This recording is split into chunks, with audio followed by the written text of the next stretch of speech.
Donald Trump has claimed he personally barred London Mayor Sadiq Khan from attending events during his second state visit to Britain, intensifying their long-running feud. Donald Trump has said that Khan is among the worst mayors in the world. For his part, Khan has previously accused the president of spreading far-right policies and also authoritarian tactics. Well, let's get some views from my panel. Political commentator Chloe Dobbs, political commentator Matthew Stadlen, and comedian and podcaster Count Dankula. So Donald Trump, he's banned Sir Sadiq from attending events put on for his second state visit to Britain. Was he right to do that, Matthew Stadlen? Well, it's not in Trump's gift to be banning people from events in our country, and I don't know whether what he said is remotely true or not. I don't even know whether the Mayor of London would typically go to this sort of event, but I think his dispute, his feud with Mayor Khan is unbecoming of the office of the President of the United States. Well, what about Sadiq Khan, who had an inflatable Trump in the middle of London? Remember that one? I mean, that's a bit unbecoming of a Mayor of London, isn't it? I think there are reasonable questions to be asked about how political figures who disagree very strongly with some of the policies and the rhetoric that have come out of the Trump White House, both the first time and maybe even more this time, how they deal with the White House. And I think the way that Keir Starmer, a man who we all know must have very strong and very negative views of some of Donald Trump's policies and rhetoric, the way he's handled the president, I think, has been extremely effective and is no doubt partly responsible for this £150 billion of investment that we're seeing, which is likely going to be very good for our country. Count Dankula.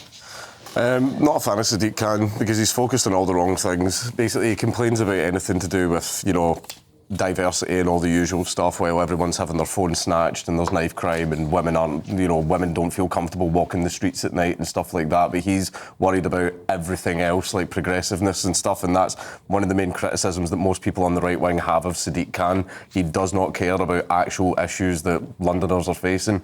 And also another thing to point out as well in regards to the balloon, people in retaliation for the Trump balloon tried to make a big Sadiq Khan balloon and Sadiq Khan refused it, and he was crying about it online and stuff like that, saying it was bullying and everything, even though he himself encouraged it when it was against Trump. So it was fine to do it against Trump, but as soon as it's against him, it becomes a problem. Just quickly, I'm a Londoner born and bred. I've lived in London for 45 years. Homicide, I've had my phone nicked from behind by a guy in a balaclava when I didn't have a chance to defend myself. And as you can imagine, that was an experience I didn't enjoy.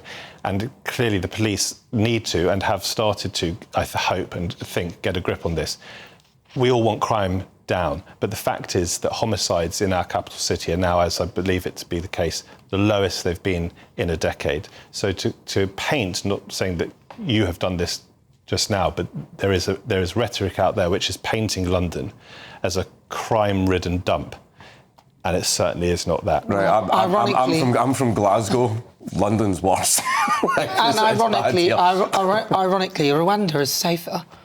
Maybe it is. I mean, it is. I've personally never been to Rwanda, but I mean, on the point of is London unsafe? It's definitely a lot safer than a lot of places, but a lot of people are seeing the trajectory that it is going, and it is hard to tell from crime stats exactly where we are at because so many people don't bother to report crime anymore because they think, there's no point, the police will never turn up. But I think if you just talk to people that live in London, most people would say it's starting to feel less safe than it was before. I mean, we hear of people's phones being snatched all the time. Everyone knows several people who have had their phones snatched, and knife crime. That is a menace, and that needs to be sorted out. Knife crime is up. I mean, some stats say 40% since Sadiq Khan came in office, and then we had another report come out saying it got up nearly 60% in just a few years. Yeah, exactly, because Sadiq Khan is so obsessed with DEI that he's worried about things like stop and search that would actually save lives because he's worried that it's racist. Can I just say, Matthew Stadlen, you said it's not that dangerous, but you are a man.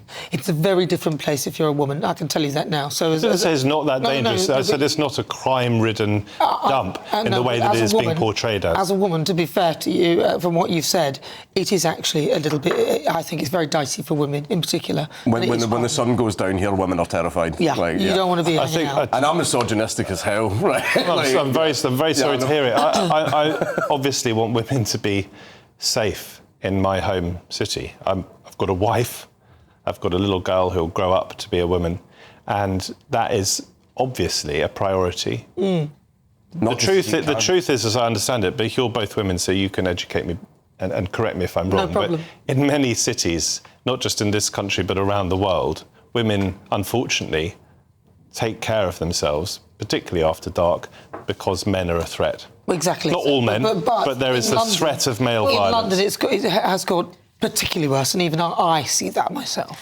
Hello, I'm Bev Turner. Now, it can feel like the money in our bank accounts at the moment does not keep up with the cost of living, and maybe there's a solution.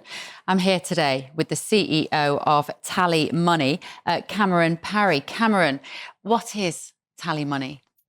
Well, Bev, with TallyMoney, you get a current account and a debit card, but instead of pounds, you use milligrams of gold as your everyday money. So why gold? Gold traditionally is a great store of value. It has, on average, gone up at over 11% per annum for the last 25 years against the pound. It's tripled in value in the last decade. And in the last 2 years alone, it's increased by 50% against the pound. Banks' savings products just can't compete with that level of growth. But this isn't just about gold. This is about a currency that you guys have created at TallyMoney. Explain it to me as though I'm an idiot. So, look, people need to be able to hold their earnings and build their savings in a money that retains its value and remains in their legal control and remains theirs to access, away from government control. Great. You had me at not exposed to government control. You should feel safe and happy with your money. You should have peace of mind the more money you see in your bank balance, and that's the type of thing we're trying to deliver and give people choice in the type of money they get to use every day.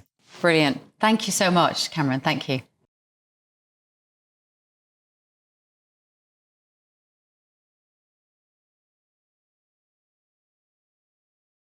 I mean, as I said before, for me it is the trajectory. One reason why I've always loved London as a place to live is because as a woman I used to always think it's a place where in most places I actually feel comfortable taking myself home at night. I don't have to be escorted everywhere. Yes, you may get a few idiots appearing in the night time, but I generally feel like it's a lot safer than a lot of other cities. But I'm worried that it's going on a trajectory now where I will no longer be able to get myself home late at night and not feel absolutely terrified. And I think you can go to other countries and other places where, as a woman, you just cannot go out after dark. And I really don't want London to become that place. And I feel like Sadiq Khan isn't focused on these kind of issues that matter to us, and he will allow that to happen. I would always, as a Londoner for the last 45 years, as an adult, if I had people round to dinner or we were out and about, I would always, not just in the last 5 years, but over the last 25 years, offer to help a female friend get back to where they lived. So that's not new from my perspective.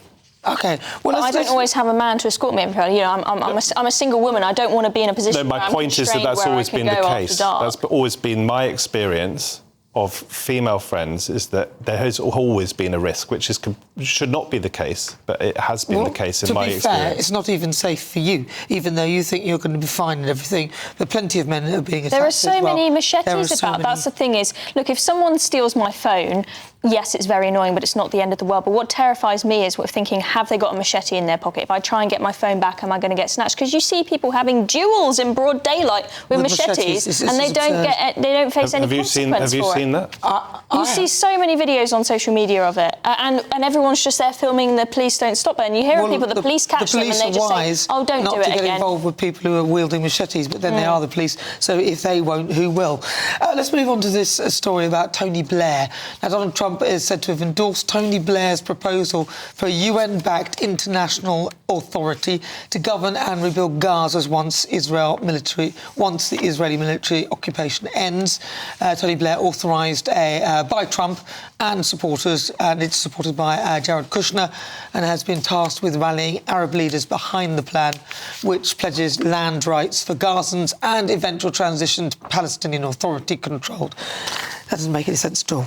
Right, so what I'm saying basically there is that Donald Trump is behind Tony Blair's plan to kind of create a post-war Gaza, which will involve Gazans. Do you remember when Donald Trump said that we can turn it into that lovely strip, what do you call it, the Sunset Strip of the... Sunset Boulevard? Sunset Boulevard of the Middle East. That's kind of his plan. But he said we were a bit uncertain as to whether the Gazans would be invited to it or not.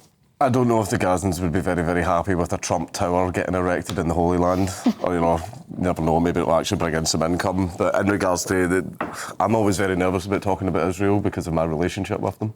What's your relationship with them? Well, you remember the whole Nazi pug thing? They're not the biggest fans of me. Really? Yeah, no, they're not. So you were called names?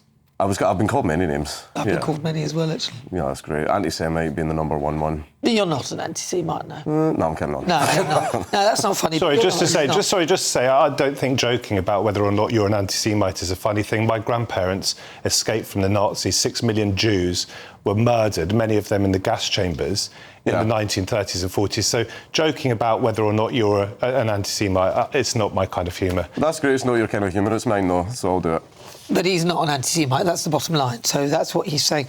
Yeah, so, Chloe, your thoughts on this then? Because Donald Trump getting behind Tony Blair, this kind of puts Keir Starmer in a very odd position because he's not supportive of Israel, but he is. But then he's sitting on the fence with all of this. I mean, Starmer is known as flip-flop Starmer for a reason, and I think a lot of people feel as though Tony Blair's running the government, so if Tony Blair says that this is what he wants to do, maybe Starmer will get behind it. But look, I think for me what's really important is that whatever way this war comes to an end, if it does, and hopefully it does, Hamas cannot still be in charge. Absolutely not. Else it will all happen again, and it's simply just pressing a pause button. Now, if Israel goes in and is the intermediary body to govern Gaza, I mean, people are just going to scream Israeli occupation. And so if some sort of authority more independent that is not Hamas can come in and do that, not sure if it will work, how exactly it will, but it will mean that the Israelis don't face so much bad press as a consequence.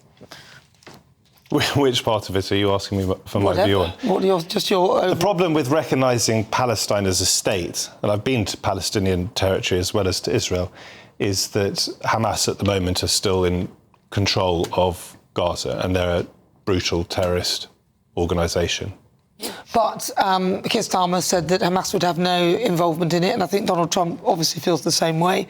So whilst they are saying that, they will deal with it and create some sort of partnership where they rebuild it, they're also all in agreement that Hamas will have no part of the government there. That's the hope. That is the hope. All right.